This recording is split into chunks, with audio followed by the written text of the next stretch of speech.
بعضې علما سفر ته لاړل له هند نه، نو هغوی چې هند ته لاړل حرمینو ته راړل، نو له بلادو د هند نه علما باید سفر وکړي. کوم علما چې سفر ونه کړي هغه بد اخلاقه وي، هغه علما تنګ نظر وي، هغه علما جامعې کې افراطیت خپروي، باید علما وګرځي. رحلت فی العلم یوه لویه موضوع ده. کله چې دا علما وکړي د موږ د احنافو د مذهب یو عالمو محمد طاهر الفتیني الګجراتي الحنفي، دی طالبانو حرمینو ته لاړه او هلته یې حدیث زده کړل. بیرته چې هند ته راغی هغه فکرې دلته لږ لږ خپرولو باندې شروع کړ.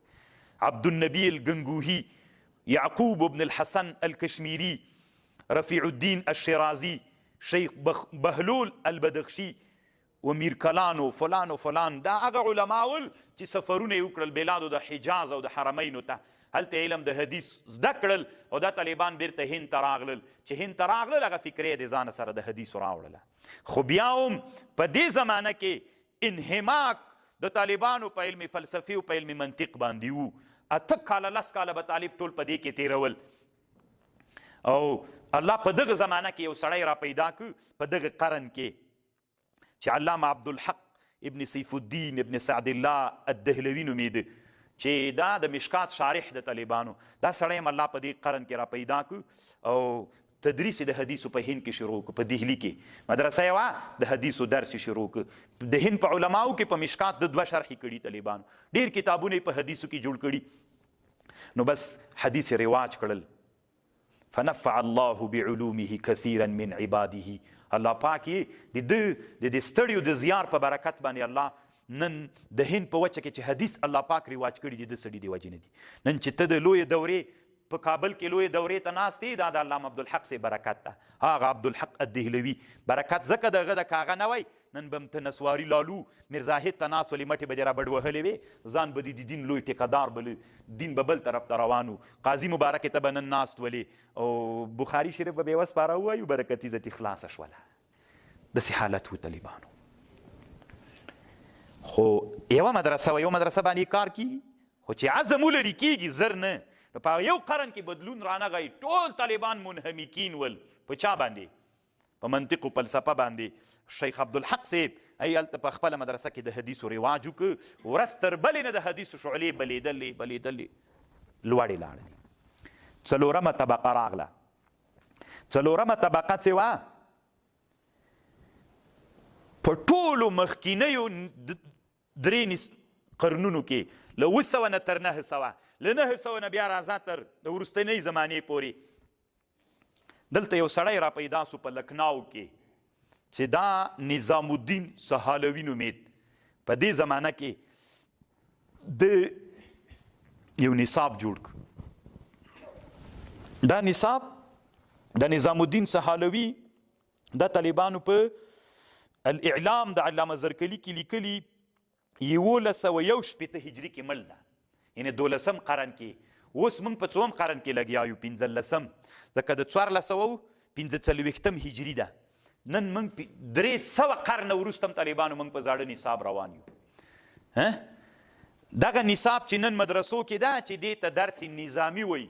ولې ورته درس نظامي وایي؟ درس نظامي ځکه ورته وایي طالبانو چې دا درس نظامي نظام الدین سهالوي په نامه یو عالم جوړ کړی ده، چې دا 4م قرن و. یو نظام یې جوړ کړ، د هند علماو دا نظام هغه زمانه کې قبول کړ، ټولو په شریکه باندې ونیو. نو هغه نصاب، دغه نصاب د طالبانو چې نن دې موږ په مدرسو کې ده. په سرپو کې میزان سرپ و منشعب و پنجګنج و زبده وله، صرفي میر و فصول اکبري و شافیه وه. دا زبده خو نن نشته طالبانو.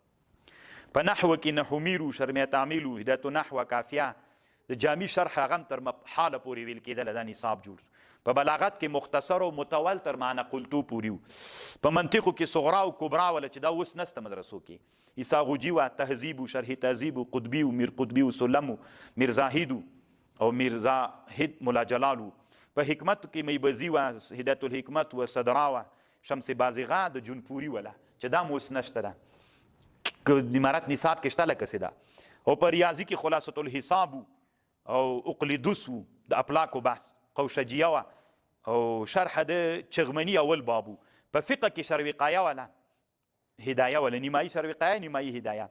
په اصول فقه کې نور الانوار و تلویح و مسلم ثبوت و په علم کلام کې شرقایت تر سمعیات و پوری و میر زاهد شرح مواقف و امور عامه ولا جلالین و بیزاوی و مشکات تر کتاب الجمعې پورې ویل کېده ټول مشکات نو. په مناظره کې رشیدیه په نامه یو کتاب و. د دغه نظام ګټه چی ولا چې د نظام الدین ګوره دغه درس نظامی چې موږ ورته درس نظامی وایو دغه نصاب چې په مدارسو کې خپور و او په مدرسو کې که تاسې فکر وکړئ طالبانو نن موږ په مناظره کې کتاب نه لرو شته په هغه زمانه کې و او په هغه نصاب کې طالبانو مشکات المصابیح تر کتاب الجمعې پورې و بس د علامه نظام الدین سهالوي په نصاب کې صحای ستم نه ول دا د ټول نصاب مې درته وویل ټول نصاب یې دلته نقل کړی طالبانو د لوی دورې یو کتاب نسته تنا مصابیح تر کتاب الجمعې مشکات هم نه و طالبانو تنا مصابیح ها دغه نصاب کې تر نن عصره پورې بیا هم بدلون راغلی که نه ده راغلی ده دې نظام کې یو ښه کار دا و د دوی تمرکز په دی و دا علوم یې ځکه مدرسو ته راوړل دوی ویلي چې طالبان قوي سي که علمي استعداد ولري د مطالعې شوق ولري او په دغه کتابونو باندې سړی قوي کیږي ډېر. په دغه طبقه کې الله پاک چې کله نظام الدین سهالوي رحمه الله موجود د هند په خلکو باندې الله یو بل لوی احسان وکړ هغه لوی احسان دا و غیر ته دا اوس د موږ تاسې دومره ډېر ځوانان طالبانو ورځ تر بلې د سیکولریزم د کمونیزم د ښکار لاندې د افغانستان کې چې انقلاب شروع شو علت یې چی و د کمونستان ولې سول خلک د افغانستان تر اوسه پورې د کمونیستي په فکر خو دا خو ملایانو نه ورته فکر کو علما بس د کمونیزم عقیده افغانستان ته راغله دوی معتزله ردول زه چې اوس عالم یم طالبانو ما باندې د نن نه زر کاله مخکې عقیده ردول پکار دي باطله که زه اوس چا سره چې لاسو ګریوان یم نو هغه زمانه کې دا د علماو څه علماو مبارزه وکړه الله دې ډېر ښه ورسره وکړي خو هغو علماو سره ټول د افغانستان علما په کلکه ونه درېدل د ظاهرشاه په زمانه کې علماو مظاهرې شروع کړې ډېر لوی انقلاب علماو وکړ خو هلته علما سیاسون علما نه ول غلط یې کړل طالبانو غلطي دا وله طالبانو چې علما ته نه اجره کې پاتې سوي ول بعضې مبارزین علما پکې ول جهاندیده علماو دغوی بس څه چل یې پې باندې وکړه طالبانو مظاهرې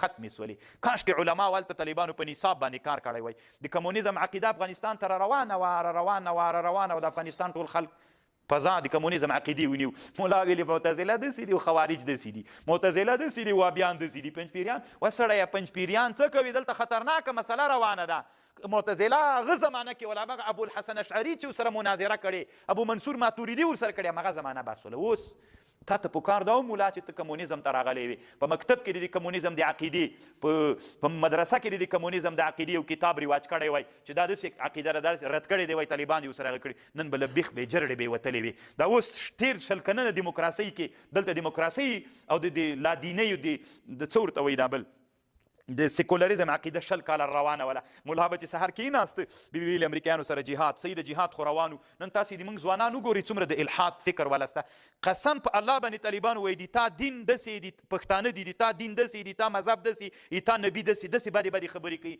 ځان به نه پټوئ چې موږ یې نه وینو پښتانه داسې وایي د تا دین ملا داسې دي تا نبي داسې دي تا قرآن داسې دا اوس چې له ما نه کافر سو دا اوس وړه خبر ده کافر دماغ دي تعالی لاسه سو ځکه دماغ دي تعالی ما وي معتزله داسې او عنادیه داسې عندیه وایي وډله دغه وي لادریه چې موږ بیخي خبر نه یو عندیه او عنادیه او لادریه حقایق د اشیاء سړی هغه نسته ده اوس که ته نرې دغه دماغ ځوان مسلمان پلار مسلمان نیکۍ مسلمان مجاهد کفر ته روان ده دي دوی دپاره یو ترتیب را برابر که دا څنګه کو وي نه څه کوي به ځوابیان راونیسه پرې نږدې او هغه پرې نږدې څه ورته وایي معتزله نسته ده وسړی معتزله نن نسته نن له الحاد فکر روان ده نو چا ته ضرورت لرو موږ طالبانو نصاب ته نصاب طالبانو دا د عقلونو غذا ده مکتب تم باید جوړ سي چې اسلام پکې نغښتی وي پوهنتون تم باید جوړ سي چې اسلام پکې نغښتی وي او په مدرسې کې باید جوړ وي چې ملا مو د نن عصر د باطلو مزخرفو عقیدو نه خبر وي واخر الدعوانا ان الحمد لله رب العالمين